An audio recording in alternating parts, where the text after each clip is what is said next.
In the beginning, God creates the heavens and the earth in 6 days. He makes Adam and Eve, who spend their days with God until they give in to temptation by eating from a forbidden tree. Sin enters the world, and things get so bad that God floods the earth and starts over with Noah and his family. Years later, God calls Abraham to follow him with the promise to make Abraham the father of a great nation. Abraham obeys, and God gives him a son, Isaac. Isaac's son Jacob has 12 sons. Joseph, Jacob's favorite, becomes second in command of Egypt. God uses him to save his entire family and Egypt from starvation. Hundreds of years later, the Israelites are slaves in Egypt. Moses is called to lead the Israelites out of slavery. Joshua takes over after Moses and leads the people into the promised land. After Joshua, God raises up judges, temporary military leaders like Deborah, Gideon, and Samson, who protect and fight for God's people. The people tire of this leadership, and they call for a king. God gives Israel King Saul, King David, and then King Solomon.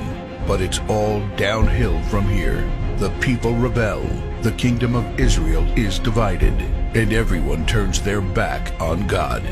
Prophets like Elijah, Isaiah, Micah, and Jeremiah warn that if people don't repent of their sins, there will be consequences. But the people ignore their warnings. The divided kingdoms are conquered, and God's people face captivity in foreign lands. People like Daniel show great courage and stand up for God when no one else does. Some of the exiled people return to the promised land, but for 400 years, God is silent. No prophets, no miracles, and no angel visitations. But then, the silence is broken when Jesus is born. He lives a perfect life, teaches truth, and performs miracles, proving He is God.